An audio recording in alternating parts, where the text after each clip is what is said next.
Para sa akin, maraming kulang o maraming butas sa kanyang kwento. Bigyan ko kayo ng halimbawa. Sabi niya na bumiyahe sila ng 5 oras, bumiyahe sila another 6 hours. Pero doon sa kanyang pagbiyahe mula pag-alis ng bahay hanggang pagdating nila sa Malaysia, never niya tinanong kung bakit sila umalis. Kung anong dahilan, ba't araw yung binyahe nila. Marami rin mga details na inconsistent. For example, sinabi niya na first time niya nakilala si Cassandra sa Malaysia, pero lumabas na bumabiyahe sila. No? At meron kaming mga flight details na nakita. So may mga ganitong inconsistency sa kanyang kwento. At sinabi nga niya na wala siyang kinalaman sa negosyo, pero nakita namin sa mga corporate papers na He is the chairman of Committee on Ways and Means and Committee on Basic Education. Let us all welcome Senator Win Gatchalian. Hi sir, magandang tanghali. good afternoon, Sally. Magandang hapon sa lahat at good afternoon sa ating mga kasamahan sa Senate media. Sir, una muna, how do you find the testimonies of Sheila Guo last Tuesday? Do you think she's telling the truth, she's hiding something, or she's lying? Para sa akin, maraming kulang sa kanyang kwento. Maraming gaps o maraming butas sa kanyang kwento. Bigyan ko kayo ng halimbawa. Nasabi niya na after dinner, sinakay siya sa isang sasakyan. Bumiyahe sila ng 5 oras. Umabot sila sa isang pantalan. Sumakay sila ng bangka o barko na good for 10 people. Bumiyahe sila another 6 hours. Tapos lumipat sila sa isang mas malaking barko na parang fishing vessel yata. At bumiyahe sila ng 3 o 4 na oras. No? Nasabi niya na mahaba yung biyahe niya nung lumipat sila ng fishing vessel. Pero doon sa kanyang pagbiyahe mula pag-alis ng bahay hanggang pagdating nila sa Malaysia, never niya tinanong kung bakit sila umalis. No? Never niya tinanong kung anong dahilan, ba't araw yung binyahe nila. Obvious naman yung answer para sa atin na ginawa nila yung para tumakas sa kamay ng batas. Pero yung kanyang kwento, hindi niya natanong. So, yun pa lang parang hindi believable, no? Yung kanyang kwento doon. At marami rin mga details na inconsistent. For example, sinabi niya na first time niya nakilala si Cassandra sa Malaysia, pero lumabas na bumabiyahe sila. No? At meron kaming mga flight details na nakita. In fact, hindi lang si Cassandra yung kasama, kung hindi yung isang mastermind nung Pogo sa Porac, yung si Duaren Yu, na lumabas na yung pangalan sa hearing sa House. No? So, sabi niya, first time sila nagkakilala, pero nagkakilala na pala sa mga flights. No? So, may mga ganitong inconsistency sa kanyang kwento. At sinabi nga niya na wala siyang kinalaman sa negosyo, pero nakita namin sa mga corporate papers na siya ay corporate secretary. Pumirma siya ilang beses. Pumirma rin siya sa audited financial statements bilang treasurer and CFO. In fact, over the span of 9 to 10 years, 90 plus times, 93 times siya pumirma sa iba't ibang dokumento. So, ibig sabihin, sa documents alone, sentro siya sa aktibidad ng Guo family. No? Sentro siya sa negosyo, sentro siya sa mga financial transactions nila. So sir, hindi rin ba believable yung kanyang pagsasabi na hindi niya alam kung saan pumunta yung van, kung Pangasinan ba yan o Zambales? Sabi nga ni Justice Secretary Remulla, parang unbelievable dahil ang tagal na niya dito sa Pilipinas at nakakabasa naman siya na kung anong street or anong lugar yung pinuntahan nila. Correct. At siguro, ang magtatanong ka diba? Magtatanong ka saan ka pupunta, saan tayo pupunta, at magtataka ka rin, magkakaroon ka rin ng tanong sa sarili mo kung saan kayo pupunta. At yung sa kanilang pag-transfer, along the way, makikita mo rin naman kung, diba, kung dadaan ka ng highway o dadaan ka ng bayan, makikita mo kung nasaan ka. At magiging curious ka, hindi ka lang sasakay at no, at para kang walang nasa isip na susunod ka lang. No? Magkakaroon ka rin ng curiosity kung nasaan ka na ba at anong lugar yung inyong pinupuntahan. No? So maraming butas, maraming hindi siya sinasabi. Yun ang punto ko. No? Nagkakwento siya, pero kulang-kulang yung kanyang kinakwento. So sir, dahil doon, sa tingin mo, qualified siya maging state witness? Kasi kahit si Secretary Remulla at Yusek T, magkaiba yung kanilang pananaw. For Secretary Remulla, hindi siya qualified maging state witness. But for Undersecretary T, mukhang pwede. Well, ang pananaw ko dyan, kung gagawin siyang state witness, ang gusto natin, magsabi siya ng impormasyon o magsabi siya ng mga nalalaman niya tungkol kay Alice Go at sa ginagawang hindi magaganda ni Alice Go. Lalong-lalo na yung relasyon ni Alice Go sa Pogo. No? Pero tingin ko magiging mahirap yan dahil unang-una, yung abogado ni Go Huaping, aka Alice Go, at abogado niyo pareho. So, ang hinala ko dyan, si Go Huaping pa siguro ang nagbabayad ng abogado niya. No? So, mahirap naman na magsabi siya ng impormasyon laban kay Go Huaping, pero si Go Huaping naman nagbabayad ng abogado niya kasi iisa lang yung kanilang abogado. Pangalawa, maaga pa para sabihin kung may pwede siyang maging state witness kasi hindi siya nagsasabi ng kompletong detalye. No? At base kasi sa dokumento at ipinakita nga natin na sentro siya doon sa mga aktibidad at sa mga pinepermahan niyang mga dokumento. So, just based on the documents alone, meron siyang alam. No? Pero kung gaano kalalim yung alam niya, yun ang maaga pa para masabi ngayon. So, kung i-consider yung mga documents na hawak niyo, sir, parang may malaki siyang partisipasyon.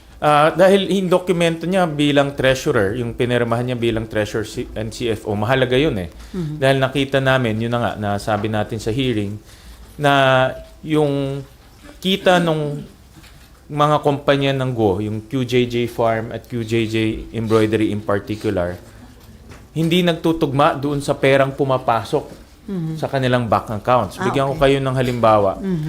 Sa QJJ Farm, ang kita niya mga 1 or 2 million lang in the span of 10 years.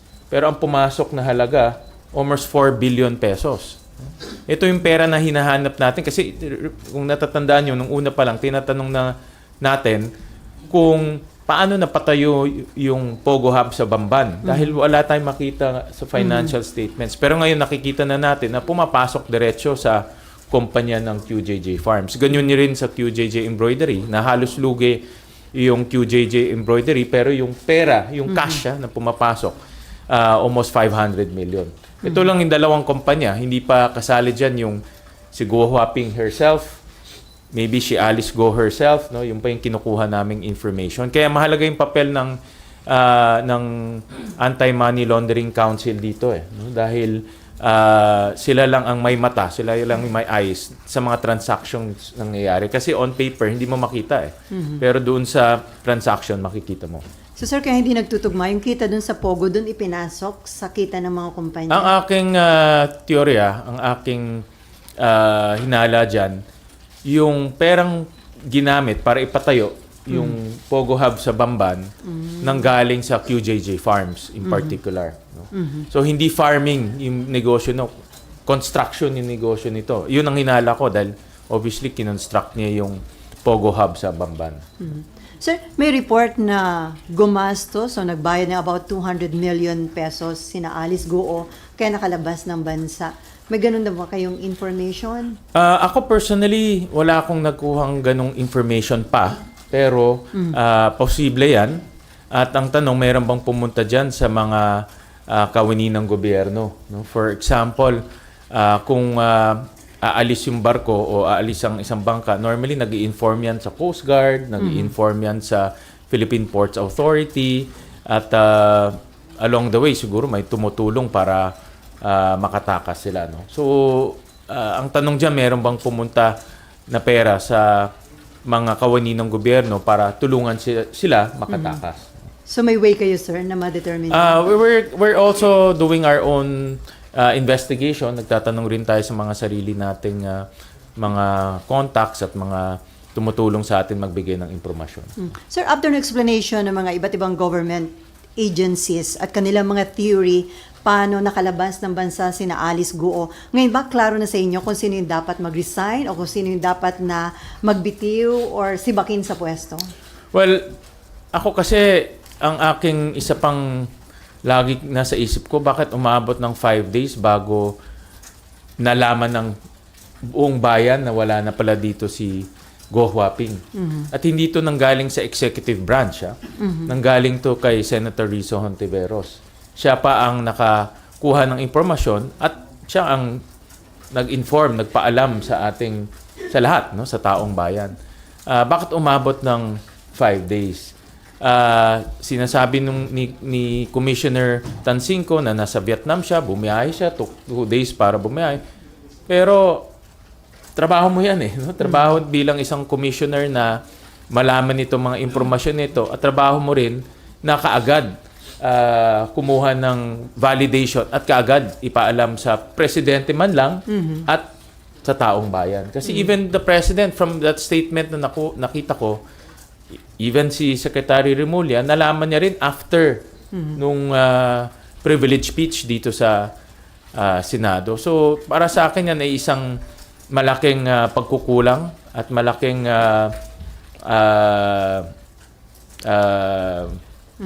malaking gap, no, sa sistema rin ng Bureau of Immigration.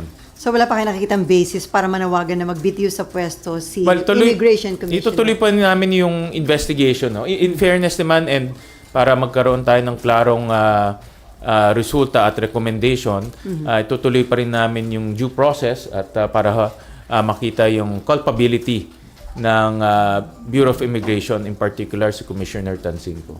Okay, Mean. And then Vec. And then Amar. Wala? Sir, ano na lang, clarify ko lang, sir. Sabi nyo, parang ang kita ng mga QJJ farm, parang 1 to 2 million lang, pero may pumasok na 500. Ay, sir, paano nyo nalaman? AMLAC ang nagsabi sa inyo and may sarili silang bank account, QJJ farm and QJJ? Meron silang sariling bank account at may mga, based on sa research namin, kumuha kami ng mga information at pinagpatugma namin mga information para malaman namin kung ano ba yung financial standings ng kumpanya, no?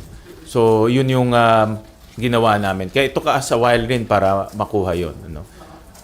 Sir, paulit lang po ulit. Sir, kasi nabanggit nito dun sa hearing, pero kasi medyo late kayo nakapagtanong, diba? Ano-anong corporation may significant na position si Sheila? Kasi di ba, sir, sabi niya simple lang buhay niya, embroidery lang ang alam niya.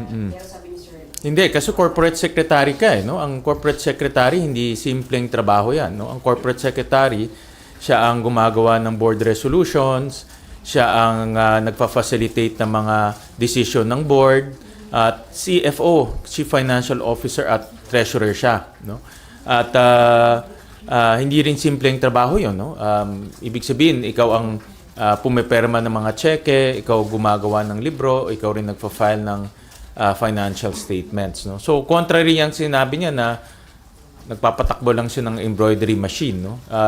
So yung mga kumpanya, hindi ko lang matandaan yung 10, no? But QJJ Farms, QJJ Embroidery, yung meron siyang QSeed Genetics, no? QSeed Genetics. We can give you the list, no? Finlash namin yan, but we can give you the list of pakibigay na lang JV. But meron kaming list ng mga kumpanya. Kinumpile rin namin isa-isa yung mga kumpanya nila. yung 10 companies, sir, dun siya CFO, halo-halo na yung Halo-halo na yun. posisyon. No, halo-halo. Majority is corporate secretary siya. Pero may mga kumpanya rin na CFO siya, treasurer, and corporate secretary. No? So may mga ganun rin na instant. Kaya typically, 'di ba, sa family business, gagawin mong treasurer kung malapit sa iyo. Typically, kamag-anak mo 'yan kasi pumiperma 'yan ng cheque. No? So in other words, it might take them, malapit si Sheila sa family, they trust her, or may possibility rin na itong Go family, ginagamit lang itong mga taong to para pumerma ng mga dokumento at gawing pain, no? Gawing pain para kung may mangyari, sila yung magiging scapegoat o sila yung babagsakan ng mga kaso. Si Sheila, sir. Si Sheila, no? Narinig ko rin yan sa hearing kahapon sa House. Ganun rin yung lumbas doon sa isang kay Baterna, yung isang personality na involved sa, if I'm not mistaken, sa Lucky South 99. Tapos si Cassandra Ong, parang ganun rin yung sinabi niya. So may pattern, no? May pattern na ganun din nangyari. But of course, these are all theories for now, no? We're still investigating. No? Sir, dun kapag pagbabasehan kasi yung hearing nung isang araw, hindi ko alam kung nakita niyo yung impression, parang may binubong image na wala siyang alam, sunod-sunuran lang siya kay Alice Go. Correct. But Tama ka doon. parang mababa yung aral niya, sir. Pero knowing yung sinasabi yung CFO pala siya, corporate secretary pala siya. So ano yun, sir? Well, para sa akin, kailangan matuto na tayo kay Go Huaping. Ganun rin sinabi niya noong una. Pinanganak sa farm. No? Hindi niya alam. Malabo sa kanya paano siya lumaki. Hindi siya nag-aral. Simpleng tao lang, di ba? Paulit-ulit. Yung narrative, pare-pareho dito sa pamilyang to. No? At nadala na tayo sa kwento ni Go Huaping na parang hindi siya nag-aral o homeschool lang siya. No? Pero, well, in fact, talagang napakagaling niya pagdating sa pagpapatayo ng Pogo Hub at paggagawa ng krimen. No? Dahil nakatakas nga siya nang hindi na nakita ng gobyerno. So, yung narrative ni Sheila, pareho kay Go Huaping, and we cannot take it hook, line, and sinker. Hindi natin pwedeng paniwalaan kaagad. Dapat imbestigahan pa mas malaliman. No? Dahil yung mga dokumento nakikita namin, taliwas o iba sa sinasabi niya. Sir, last na on my part. Yung paglabas lang ng bansa, kasi parang may sinasabi yung kay Sec. Remulla na papaka-imposible naman yan, nagbarko kayo. Are you still considering the idea na baka lumipad talaga sila, sir, and meron from immigration na? Meron kaming listahan ng mga chartered flights from the Philippines to Malaysia and from the Philippines to Indonesia. So iniisa-isa namin ngayon kung sino may-ari at sino yung sakay. Dahil kung nag-charter flights sila, dapat i-declare mo sa BIQ, sa Bureau of Immigration and Quarantine, sino yung mga sakay. Pero may mga instances rin hindi nila dinideclare sino yung sakay. So, iniimbestigahan namin tong anggulo na nag-charter flight sila at tinitignan namin isa-isa yung mga may-ari ng eroplano. So, isang habol lang. Ano yung instances na pwede kang hindi mag-declare? Nasa kanya? Well, kakuntsaba mo yung tinatawag nila ground handler. Kasi kung magfa-file ka ng flight, magbibigay ka ng dokumento, no? Yung tinatawag nila flight path, yung flight manifest, lahat 'to ibibigay mo. Pag hindi mo sinulat doon, dapat physically ang Bureau of Immigration nagbo-board ng plane para makita talaga kung sino yung mga sakay doon. No? Physically, parang tayo, dumadaan ng immigration. Dapat makita nila physically. Ang theory ko, hindi nila dineclare, hindi rin nag-board ng plane. No. So, sa flight manifest, walang mga pangalan doon, but well, in fact, may mga tao pala doon. That's also a possibility. Okay, before Beck, sir, balikan ko lang yung kay Sheila Go. So, sa tingin niyo, nagpapanggap lang siyang walang alam o pwedeng willing naman siya na ginamit lang ni na Alice Go doon sa mga kumpanya? Yung theory na walang alam, taliwas yun dun sa dokumento dahil nga sa dokumento, hindi lang isang beses siya pumirma, 90 plus times pumirma siya ng mga dokumento. So, since 2013, no? At dapat nagtatanong ka rin kung anong pinipermahan mo dahil sagrado ang perma sa ating bansa kung yung perma mo kaya ka ikulong sa pagpeperma ng dokumento. So dapat nagtatanong ka rin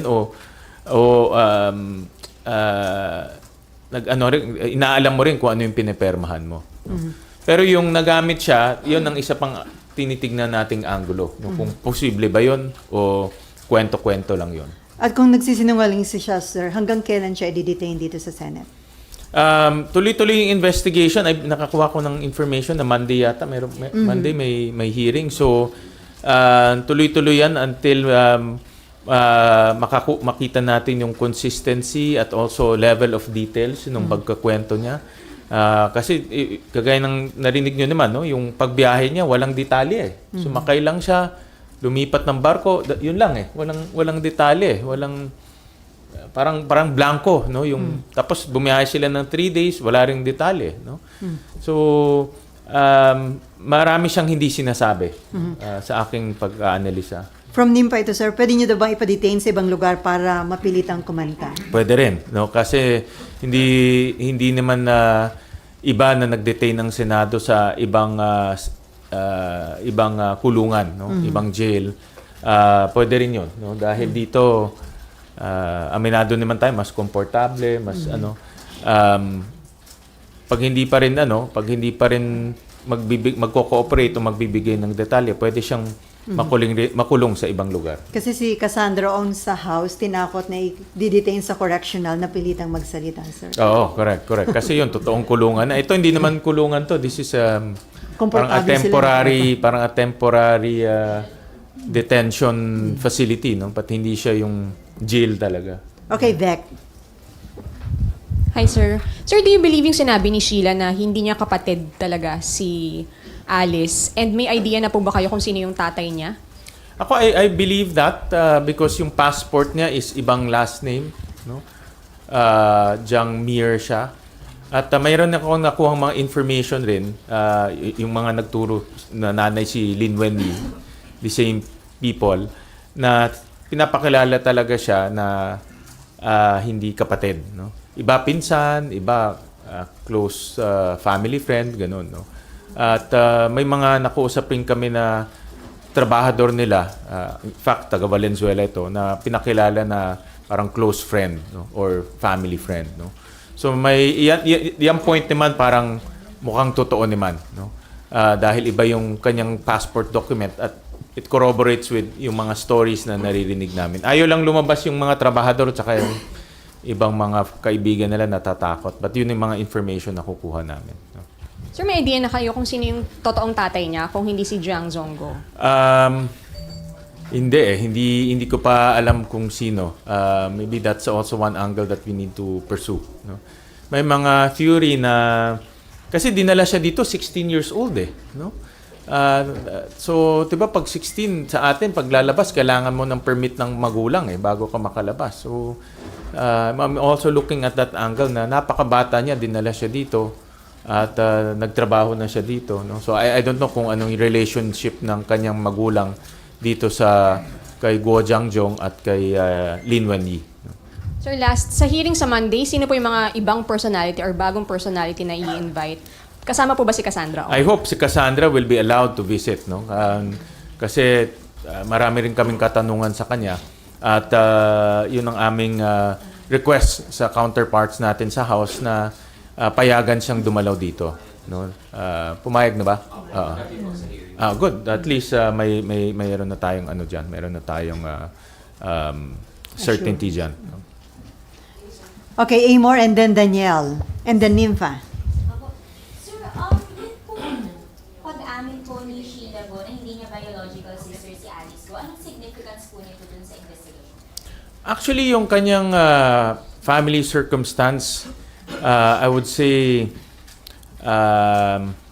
hindi pa klaro kung paano natin gagamitin yan sa kaso. Ang focus ang focus ko yung Pogo, no? So, at yung role ni Alice Go sa Pogo. Gusto kong palakasin pa yung mga detalye at mga circumstances laban kay Alice Go in relation to her role in the Pogo Hub in Bamban.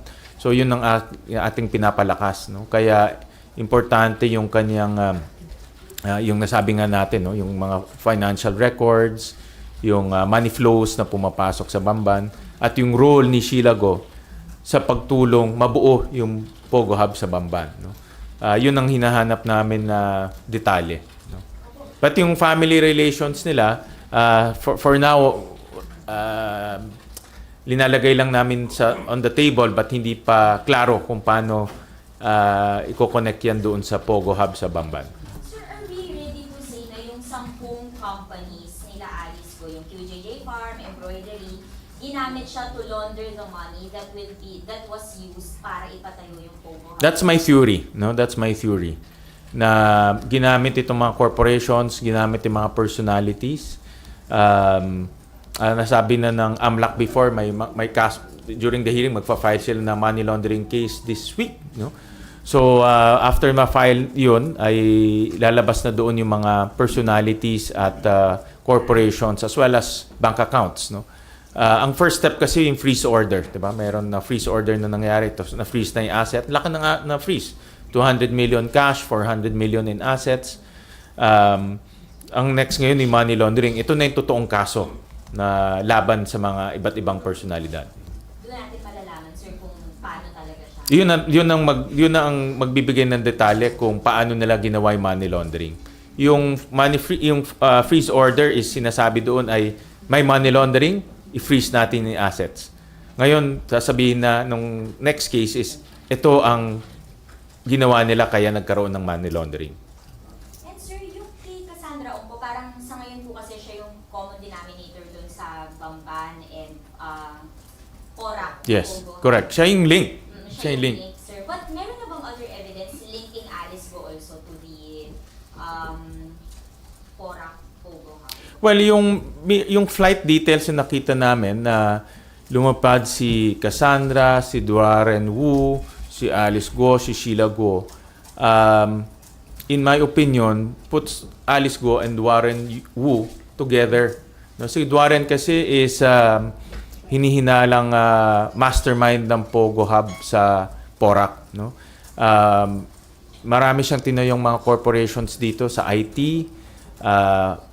Bumili rin siya ng lupa. Binili niya yung lupa ng Whirlwind worth 1.9 billion pesos. 1.3 billion pesos. Pero hindi pumasok sa libro ng Whirlwind Corporation, no? So, mayroon ring nakikita kaming money laundering issue on the part of Porac. At nung kinos out rin namin yung buildings kasi humingi kami ng tulong sa mga engineers. Ang halaga ng building is between 3 to 5 billion pesos, no? Yung pagpapatayo ng building. So let's put it on the average 4 billion. Para ipatayo yung Porac Pogo Hub, 4 billion yung kanilang ginastos. Pero pag tinignan mo yung financial statements ng Whirlwind, walang laman, no? Kaya again, pag ganyan yung red flag na yan na merong money laundering na nangyayari. Sir, are we ready to parang offer kay Sheila Go to magiging state witness siya, ganyan, para just to get to the bottom of this, makuha talaga sa kanya yung informasyon na kailangan? Masyadong maaga pa para gawin yun. Like I said, no, yung kanilang abogado pareho eh. So at this point, I doubt kung magsasalita siya o magbibigay siya ng detalye o magsasalita siya laban kay Go Huaping. At this point, it's too premature to say that. Thank you, sir. Sir, may patanong lang si Camille Balagtas. Mayroon daw information na si Sheila ay kapatid ni Michael Yang. Do you have information regarding this, sir? Wala pa akong information na ganyan. Uh-huh. Wala pa akong information na ganyan. At meron din siya... At ito pa, pamangkin na tunay daw si Alice Go o ni Alan Lim. Sino ba si Alan Lim? Alan Lim dito lang. Oo. At kapatid ng nanay ni Alice Go o si Alan Lim. Wala kayong info. Wala pa akong info. Kasi once upon a time, itong Go family kasi, nung medyo hindi pa mainit to, nagso-socialize naman sila eh. No? May mga pictures, sir. May mga pictures. May mga kumakain sila sa labas, may mga friends sila. Although maliit lang yung friends sila. In fact, kasama sila dun sa Hugging Association. Yung Hug Racing Association. Hug Racing Association. Kasali sila doon. May picture siya doon eh. Si Lin Wenyi at si Alice Guo.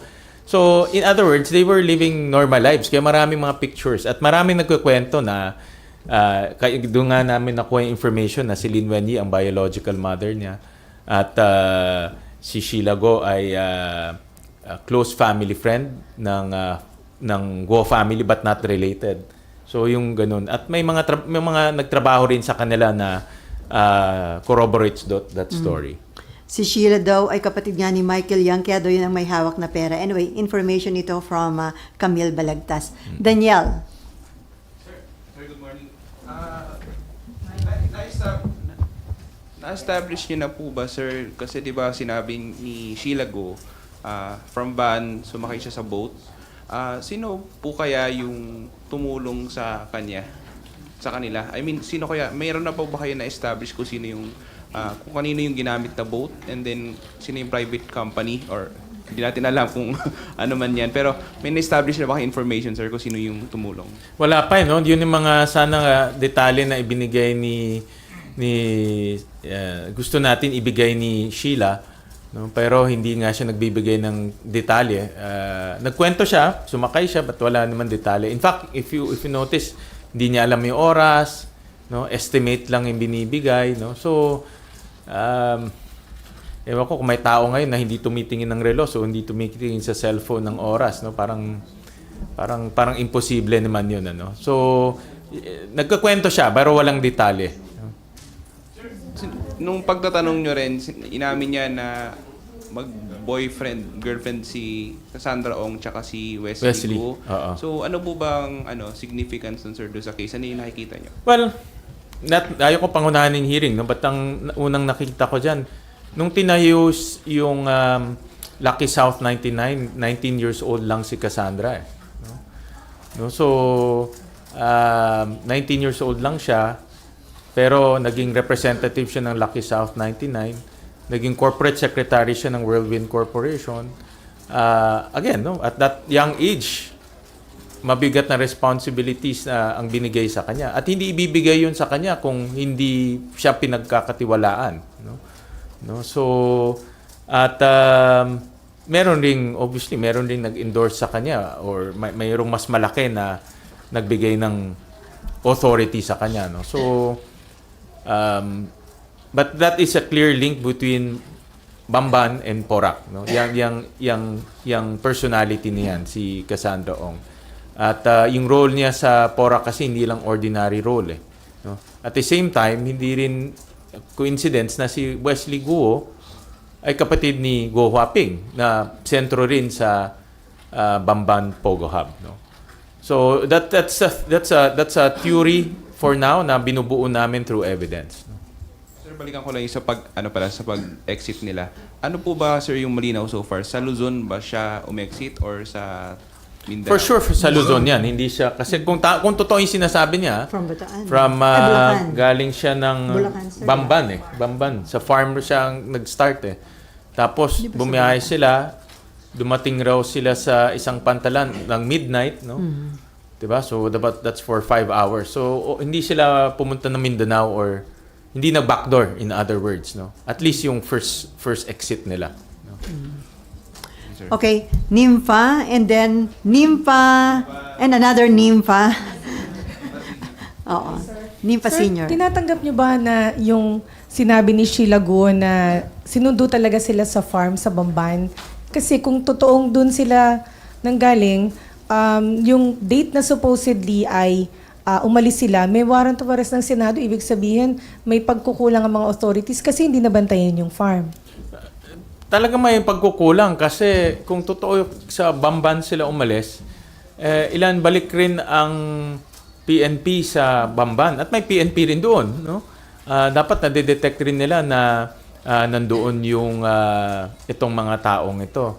At kung Bulacan naman, dahil alam ko meron silang malaking bahay sa Marilao, dapat rin na detect rin doon, no? Talagang may pagkukulang rin yung mga enforcement agents natin pagdating sa intelligence kasi parang kasi last appearance ni Go Huaping dito is May 22, no? And from then on, from May 22 to, kung tama yung sinasabi ni Sheila, first week of July, hindi na sila nakakalipat-lipat sila. No? So, kaya nga, although tumugma naman yung intelligence ng PNP pagdating doon sa flight, Pero malaki rin pagkukulang pagdating sa intelligence on the ground. No? Ang intelligence kasi, binibuild mo yan kahit walang ganitong pag-aresto eh. No? Hindi mo naman binibuild ang intelligence network mo kung meron ng gusto kang arestuhin eh. Kahit wala kang inaaresto, binibuild mo itong intelligence network mo. Para kung mayroon kang gustong arestuhin, nakakalat na itong intelligence mo. Pero ganoon pa rin, malaya silang nakakalipat ng bahay, nakapunta sila sa isang pantalan, nakalipat sila ng barko. So kung totoo yun, mga yun, ano nangyari doon sa network na binuo? No? That's the nature of intelligence, yung network. Sabi naman ni Presidente, heads will roll. Pero sa tingin nyo, how soon should it happen? Well, I'm sure there ano nga I think nasabi ng presidente yan dahil rin sa gulat at sa galit, no? Kaya ang kanyang initial impression merong kakontsaba sa gobyerno, kaya yun yung nasabi niya. At alam ko iniimbestigahan nila ng mabuti ito, no. Whether pag may kakontsaba o pagkukulang, definitely dapat may accountable dito. Okay, and then sir, sa hindi ba kayo sir natatagalan doon sa progress ng kaso against Mayor Guo? Kasi sir, binalikan ko kasi yung statement ninyo March 25 nyo pa sinabi na may possible link si Mayor Guo. But until now, wala pang kaso sa korte. Actually, Meron kung tutuusin, ang only arrest order is galing sa Senado at galing sa Kongreso eh. Wala namang ibang arrest order na. So, ibig sabihin, hanggang nasa prosecutor level pa rin ngayon. No, or prosecution level. Hindi pa na-file sa court. Kaya nga, even yung sa AMLAC, no, na matagal na natin sinasabi, this week pa lang ifa-file. No? At talagang nababagalan ako, no, sa mga kasong dapat i-file. Especially on money laundering kasi klaro naman na mayroong money laundering. You know? So, nababagalan ako sa pag-usad ng mga kaso. Kaya wala pang hold departure order. Until now, walang hold departure order. No? So, kung hindi pa nag-issue ang Senado at ng Kongreso ng arrest order, walang reason para ibalik sila dito eh. No? Sinong dapat accountable dito? Anong dapat gawin para mapabilis yung kaso? Kasi nga, so di ba, habang nadadrag, pwede na silang pumunta kung saan. Correct. Ito learning process. Hindi lang naman para dito sa mga individuals na ito, pero sa paglaban natin sa krimen na importante na mabilis ang pag-file ng kaso para mabilis makakuha ng hold departure order. Dahil kung meron silang kakayahan at meron silang mga contact, mabilis silang nakakawala. No? At learning process yan. At kaya yung mga ahensya natin, importante na mabilis yung kanilang trabaho at pagkuha ng ebidensya at pag-file ng case. No? Konti na lang.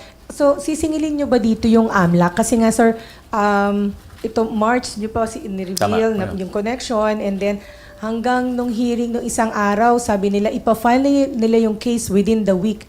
Hindi pa klaro yung specific Correct. date. Talagang ako personally, sisingilin ko sila. In fact, over the weekend, bago mag-hearing, humihingi ako ng updates doon sa kaso at till doon hearing nga, humihingi ako ng updates. Tama ka, pang-anim na hearing yata yung huling hearing natin. Wala pang na-file na kaso. No? At every hearing nilang sinasabi, ifa-file na, but until now, wala pa. At kaya nga binuo ang AMLAC no? To enforce and to file cases. At personally, I will ask for explanation and kung bakit mabagal ang usad ng pagpa-file ng kaso. Dapat po ba, sir, kasama sa money laundering case si Sheila Guo given na siya yung nakapirma sa... Yes, dapat kasama siya. Kasi siya yung treasurer at CFO. No? At pinag-uusapan natin yun, yung perang pumapasok at perang lumalabas. No? So, dapat kasama siya. Isa na lang. Napag-uusapan po Sheila, Alice and Wesley. Sir, si Siemens Go, di ba meron pa sila isang kapatid? Yeah. Nasaan yun, sir? Ang balita ko, again, no, ito yung mga kwento-kwento na nakukuha ko from the grapevine. Maaga siya bumalik sa China. Kaya hindi siya kumuha ng Philippine passport. Meron siyang fake birth certificate, pero hindi niya pinursue yung Philippine passport niya. No? So, mga may bali-balita na meron kasing negosyo pa rin doon yung si Guo Jiangjong At ito yata yung naka-assign doon. Yung tatay niya may negosyo pa doon. No? Yun yung bali-balita. Ngayon hindi na minor, no? Yeah. Ito yung kasama kasi based 'di ba doon sa birth certificate nila. Si Wesley si Simen nag-late register sa Caloocan. Tapos si Sheila at si Alice nag-late register sa Tarlac City. Oo. So, but pare-pareho yung kanilang magulang. So, ibig sabihin, 4 sila magkakapatid based on the fake birth certificate. Okay, before Nympha Jr., sir, ano yung latest sa whereabouts ni Alice Guo? Well, based doon sa information ng Bureau of Immigration, nasa Jakarta siya. At ako, I'm very confident na mahuhuli siya dahil buong ang Jakarta na-advise na at na-alert na yung kanilang mga enforcement agencies. At I'm very optimistic ako na mahuhuli rin siya. At ang latest sa DOJ, nag-file na sila ng kaso sa Pasay City RTC against Sheila, Alice, and Cassandra Leong. So, kahit po palabasin na dito sa Senate si Sheila, it means may custody na po sa kanila yung korte. Well, habang tuloy-tuloy yung hearing dito, si Sheila will still be under the custody of the Senate. Hindi pa kasi na li-lift yung contempt order sa kanya, hindi pa na-discharge yun. So, until tuloy-tuloy pa yung hearing namin at until hindi nagbibigay siya ng detalye, tuloy-tuloy siyang madidetain dito sa Senado. Okay, Nympha. Nympha Yes, sir. Jr. And then Jan. Sir, update lang po dun sa kaso na niluluto niya sa Senate against kila Alice. Yeah, ay kausap ko si Secretary Ray at ready na rin i-file yun anytime soon. They're just polishing it.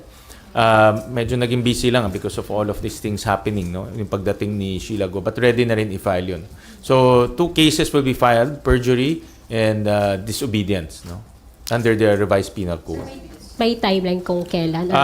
Within the week. Within the week. yeah. Sir, will that parang valid ba yun para makapaglabas ng kahit PHD o precautionary hold departure yung DOJ or? I think, if I understand it correct, this is a bailable offense, so pwede siyang mag-bail.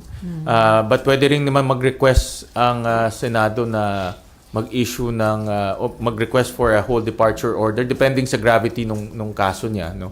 But pwede rin yun i-request ng Senado, lalo na lumalabas na sentro siya sa mga krimen na nangyayari. No? So we can request for that from the courts. And sir, dun sa timeline nung biyahe nila Sheila palabas, para kasing may butas, di ba? Kasi sabi nila, first week ng July sila lumabas ng bansa. Pero yung parang arrival stamp nila sa Malaysia is July 18. Tapos meron pa sila sa Sabah ng July 19. Yeah. Ano pong tingin niyo dun, sir? Well, according sa story ni Sheila na matagal yung biyahe na, mga 3 or 4 days, I heard from the story. So, kung umalis siya ng first week of July, bumiyahe sila ng 3 or 4 days, siguro nakarating sila mga second week na, no? Middle of second week. At I believe they stayed there in Malaysia. And bumiyahe ulit sila to Sabah. I think, ganun ang nangyari. Yan ang theory ko. So, in other words, maaga sila umalis. No? It's not, kasi ang theory natin, umalis sila July 18 lang. Pero based sa narrative ni Sheila, maaga pa lang umalis na sila. No? First week of July, umalis na. Yun pa yung isang hindi klarong detalye dahil meron bang umaalis na hindi mo alam anong araw? Diba? At least titignan mo, alis ako ng ganitong araw, ganitong petsa, pero hindi niya alam . So, parang unbelievable naman na umalis ka, hindi mo alam anong araw, anong petsa. No po, thank you. Jan. And then Raymond.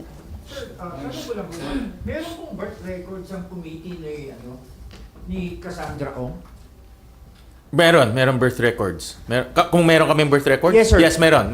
And hindi po nabanggit yung Michael Yang doon or what na pwedeng, o Wala. pag-aaralan po? Ang tatay niya ay isang Richard Ong Chow. Ong Chow Hong. No, yung isang tatay. Late registered din siya 1 year, no, in San Juan. And sir, are we 100% na yung si Alice Gu ang talagang nanay niya ay yung Lee Wen-yi at yung tatay niya. Kasi ito lumutang, hindi sila magkapatid ni Sheila. And 100% na po na kapatid niya si Simen and Wesley. Well, 100% na tatay niya si Guo Jiangjong at si Lin Wenyi dahil yun yung record sa BOI nung nag-file sila ng kanilang investor's visa. So yun yung final nila. So established yun na anak ni Lin Wenyi itong si Guo Huaping. May dalawa pang anak doon sa BOI records. Isa doon si Wesley, si Xiang Dan, no? Yun naman si Wesley kasi na-match yung fingerprint. Ang nawawala doon yung isa pang anak. Si Jiang Long. So itong si Jiang Long, I believe ito si Wesley. Sorry. Si Jiang Long, I believe is si Simen na wala na dito sa Pilipinas. Thank you, sir. Before Raymond, sir, sa tingin niyo sa mga nagiging developments, magtatagal pa itong Senate hearing? Depende yan sa mga sagot ng resource persons at depende rin kung mahuhuli si Guo Huaping. Of course, kung mahuhuli siya, again, ang Senate lang may outstanding arrest order against Guo Huaping. So kung nahuli siya, babalik siya dito, haharap siya ulit sa Senado. So, pwedeng magtagal pa ito, sir. Pwede pang magtagal. Raymond. Sir, nabanggit niyo yung tungkol sa intelligence fund ng mga law enforcement agencies. Parang lumalabas mas malaki pang intelligence fund ni Senator Risa kaysa yung Oo, mga... yeah. So, will you be... Ako believe ako sa kanya, to be honest about it, na galing ng kanyang intelligence. And na-validate niya kagad. Senator Risa naman, hindi magsasabi yan kung hindi niya na-validate. Kaya nga, kung Senator Risa na hindi naman parte ng executive na-validate, bakit si Commissioner ng Bureau of Immigration took him 5 days to validate? No? Yun yung question eh. So, budget season, question ninyo yung intelligence fund kung saan napupunta nitong mga law enforcement agencies? Definitely. And also make suggestions, no? Kahit ako itong mga enforcement agencies, pag ginamit naman ang intelligence fund, makakatulong, no? Kasi ito yung gumagawa sila ng network eh. No, may mga assets sila sa iba't ibang lugar, may mga assets sila let's say sa mga pantalan para kung merong ganitong problema, meron kaagad information. May magtitip kaagad sa kanila. No, that's the nature of intelligence. Gumagawa ka ng network. At kung ginamit mo ng tama to at yung tao mo ay tama rin, makakatulong rin to. No? So, isa yan sa mga tanong natin this budget season, kung paano ba nila ginagastos without, of course, telling the public that yung mga detalye, but paano ba nila ginagamit to build an efficient intelligence network. So, yung masyado tayong concentrated sa pamilya Guo, what about, ano nangyayari na about the other personalities involved sa Bamban and Porac hub na mga Pogo? Yung mga big names. Magandang tanong yan. Yan ang nakakalungkot. If you remember, may mga iba tumakas sa Clark pero hindi nahuli. No? Si Duan Ren Wu na mastermind sa Porac Pogo Hub, nawala na rin. Magandang tanong yan. Yung mga Chinese names doon sa incorporation papers ng Lucky South, ng Whirlwind at ng Baofulan, no? Zun Yuan, lahat yun nawawala rin. No? Kaya yun din yung isang katanungan ko. Na-read nga natin, nasaan naman itong mga personalities na ito? Physically, wala na dito. Kahit file tayo ng kaso, wala naman sila dito physically. No? So that's also another issue na dapat nating harapin. Dahil magandang pakinggan na marami tayong na-read and I think our enforcement agencies dahil nagbuhis-buhay sila. But at the end, importante rin yung kaso na i-file natin at may makukulong. No? Dahil based doon sa mga dokumento, may mga kasabwat si Guo Huaping sa pagpapatayo nitong Pogo Hub. Gaano ba daw kalaki ang Intel Fund ng mga senador, sir? Senador, wala kami Intel Fund. Sariling marites kami. Sariling marites. Thank you, sir. Kayo na lang Sariling bigyan. marites. Okay na. Taga Business World and then kay Sandra and then balik kay Mean. Good morning, sir. Just on pending bills. So last night, plenary ended at nearly midnight. So what are contentious provisions in the Create More bill that are still being tackled by your colleagues? And Senate President Escudero said the bill would likely be approved by next week. So Yeah. what is still being considered by the... This is a priority measure, inside the LEDAC list. It's also a measure that was certified by the President. It's a measure that will correct a lot of the inconsistencies, ambiguities in the first version of Create. And then we also enhance the incentives for investors. No? So, in other words, the framework will be the same in terms of incentive granting, but we just made it more generous in Create More. No? So that's the direction. This is an important measure because looking at the data, we haven't recovered pre-pandemic levels in terms of foreign direct investments. No? Malayo pa tayo. So this is another way to make our incentive program competitive vis-a-vis our other Asian neighbors. But the amendments last night with Senator Risa, what did it entail? Since you still needed to study the... Actually, by practice naman, after amending a bill, typically we give the body a clean copy so that they can study further and suggest further if needed. But basically, we accommodated as much as possible all the recommendations of our senators. No? One of the highlights in the discussion is the role of FIRB. No? So we just made it clear what is the role of the investment promotion agencies, the FIRB, as well as the President in terms of investment granting. Okay, sir. Second question. What issues do you see with the existing EPIRA law, and how does the Senate intend to tweak it to address power issues? Under EPIRA, the regulator was created, the Energy Regulatory Commission. No? But we are also thinking of carving out a charter for the Energy Regulatory Commission, making it more efficient and giving it more powers in terms of regulating and supervising the electric power industry. I'll give you a case in point. Marami sa mga kontrata na di-delay, no, pag-approve ng ERC.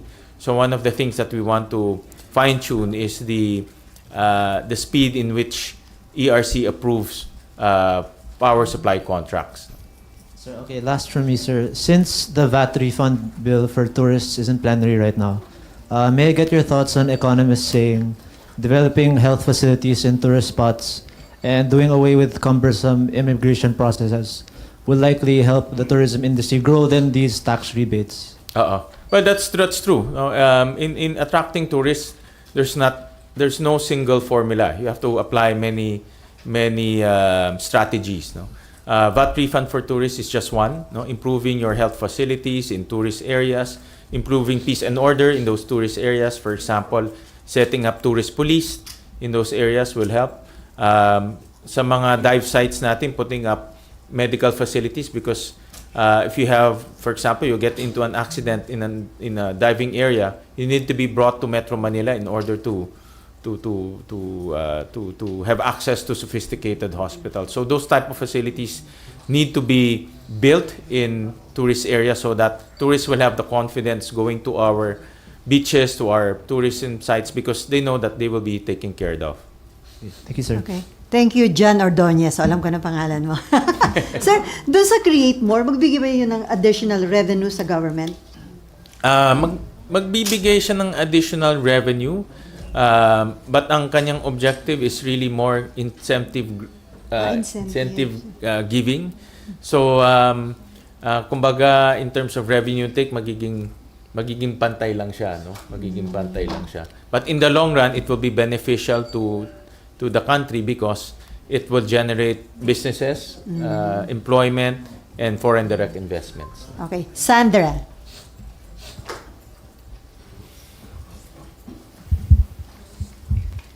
Hi, sir. Sir, how would you describe the demeanor of Sheila Go during her testimony? Kasi, di ba, ang pag-depict niya sa sarili niya ay parang innocent, naive, mahina ang loob. Pero base po sa mga narinig niyo sa kanya, how would you describe her? We have to be very careful with this Go family. No?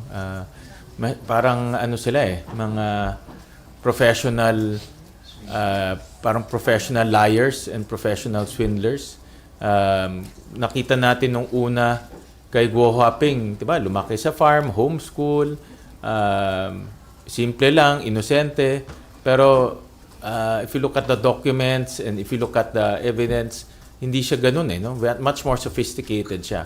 At that's why we have to be careful. Of course, the demeanor tells us one part, but it's important also to look at the evidence. Right now, the evidence is pointing na hindi siya inosente dahil pumiperma siya ng mga dokumento. No? So, and kaya nga sabi ko sa kanya during the hearing na itong mga pinipermahan mo, malalagay ka sa alanganin.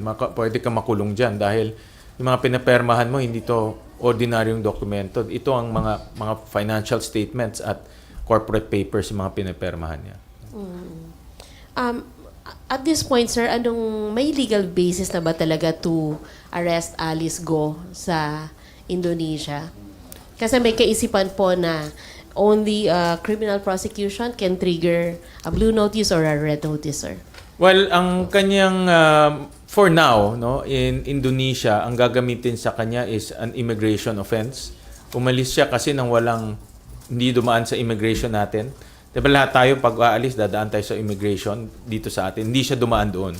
So, that's an immigration offense, kaya yun ang gagamitin sa kanya sa pagbalik dito. And at the same time, of course, the outstanding arrest order from the Senate. Sir, lastly, yung iba'y gusto pa ho ba kayo ipurso kay Attorney Galicia and a certain Kaalan that he mentioned? Well, we'll invite si Kaalan kung totoong tao siya. Kasi parang bula lang siya na pumunta doon at pinabalik si Attorney Galicia at na-convince niya to notarize someone in the car. Parang kasi yung pag iniisip ko yung circumstances, pumunta lang yung tao doon, tapos pinakilala sa iyo isang Alice na hindi mo pinababa sa sasakyan, pero ninotarize mo yung kanyang papeles na hindi mo man nakita. Kasi yung mga notary, dapat nakita mo yung pinipermahan talaga yung dokumento. Kaya nga, in the presence of the applicant. No? So, that case, hindi consistent yung kanyang sinasabi. No? Kaya, tuloy pa rin yung aming pag-imbestiga sa kanya para matulungan rin namin yung DOJ sa kanilang kaso. Kasi isa sa mga anggulong pinupursue ng DOJ, itong ang pagsinungaling ni Attorney Galicia. So, sir, pwedeng mabaliwala yung counter-affidavit Yes, ni Alice Go kung hindi dumaan ni Sheila, kung hindi dumaan sa tamang proseso yung pagnotarya? Yung affidavit ni Alice Go. nga, tama, ni Alice Go. Tama, Alice. si Alice Go. Pwede mabaliwala yun, sir. Parang mabaliwala yun kasi yun ang gagamitin nila. No? Kasi definitely wala dito si Alice Go. No? Established na yan. So, definitely, kung wala dito si Alice Go, lumalabas, nagsinungaling siya. At ano yung pwedeng kaso kay Attorney Gali? Well, I think under the mga rules ng Supreme Court, pwede siya ma-disbar sa pagsisinungaling. You will pursue? Hindi pa ngayon, kasi tuloy-tuloy pa yung aming investigation. At kaya nga imbitahin namin si Alan para makita natin kung si Alan ay totoong tao at siya magbigay ng detalye. Paano niya nakilala si Go Huaping? Yan ang unang tanong siguro. Okay, Mean. Ay, wala ka na ba, Sandra? Okay na? Okay na. Sir, ano ang liability ng lawyer ni Alice Go? Who kept on saying nandito siya for so many times? Ano ang parating si Alice Go? I have to give him the benefit, kasi from what I understand from him, kausap niya si Alice Go sa phone, and I would assume, sinasabi sa kanya na nandito na siya, o andito pa siya. So I would assume ganun yung kanilang communication. Yung mga counsel naman, pag kumukuha ka ng counsel, you only rely on your client also on information. So I will give him that benefit. Sir, kung matapos yung hearings ng Senate, may confidence kayo na palayain si Sheila Go knowing that she has capacity to flee? Really depends on anong sasabihin niya. The detail, in the next few hearings. Really depends kung magko-cooperate siya. Ang best case scenario, magsabi siya kung ano pa yung nalalaman niya kahit na executive session kung natatakot siya. No? Kung natatakot siya dahil nga alam naman natin itong mga taong to ay may pera, sophisticated. Imagine nakatakas sila. Kung totoo man yung barko, nakatakas sila under the radar of all our enforcement agencies. No? So, ganun ka-sophisticated sila. Kaya naniniwala ko, hindi to pinlano ng madalian. Matagal na nakaplano to kung may mangyayari.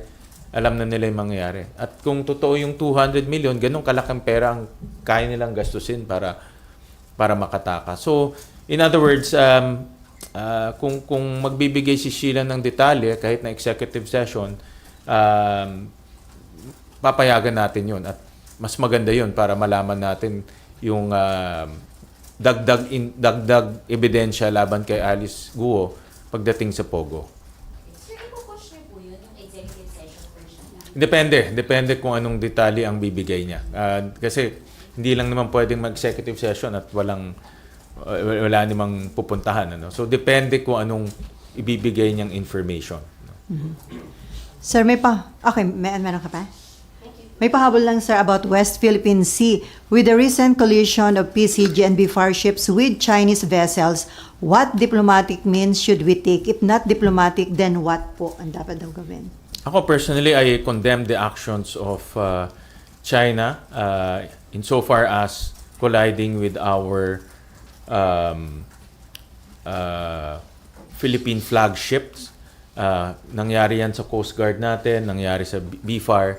At yung mga ganitong pangyayari hindi maganda sa relasyon at sa stability ng ating region. At dahil meron ng itong both sides, sinusubukan nila mag-usap, sinusubukan nilang magkaroon ng magandang relasyon, sinusubukan nilang patahimikin at magkaroon ng stability in that area. Pero kung mayroong ganitong mga collision, bumabalik tayo sa zero eh. Hindi tayo umuusad, hindi tayo nag-i-improve. But having said that, dapat pa rin tuloy-tuloy yung communication at dialogue at maghanap pa rin ng totoo at sincere solution para hindi na maulit to. Dahil hindi healthy to para sa dalawang bansa. At hindi nagiging produktibo para sa dalawang bansa yung ganitong pangyayari sa West Philippine Sea. And with this act of aggression, paano daw natin mapoprotektahan yung ating blue economy? Kailangan maging alisto at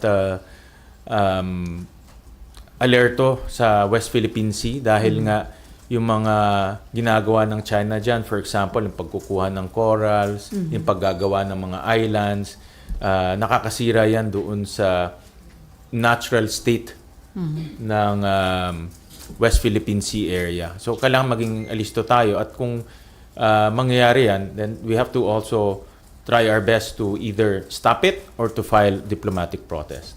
And then, sir, in the mga hakbang na yun ba, in the long run, pwedeng maka-apekto sa ating trade routes, whether importation or export? Actually, hindi lang tayo maka-apektuhan dyan. No? Very strategic yung West Philippine Sea, not only for the Philippines, but for the entire world. No? Because 1/3 of the entire trade flows to that West Philippine route, West Philippine Sea route, for oil, for electronic goods, back and forth. No? So, it's a very strategic area. And China knows it's a very strategic area. So, and China knows how to play the long game. No? Tinitignan nila not 10 years from now, 20 years from now, but 50 years, 100 years from now. Controlling that route, having possession of the route is detrimental to the stability of the entire world. So, alam yun ng China? Alam niyo yun. They know their commerce, they know their history. Alam rin naman yan natin, no? Alam rin naman natin, alam rin yan ng ibang bansa. Ngayon na isang dahilan kung bakit ang Amerika ay interested in that area kasi alam nila na pag yan ay makontrol ng China, sila rin ang mahihirapan gumamit ng ruta sa West Philippine Sea. Okay, no more question? On that note, thank you so much, Senator Win Gatchalian. Thank you, sir.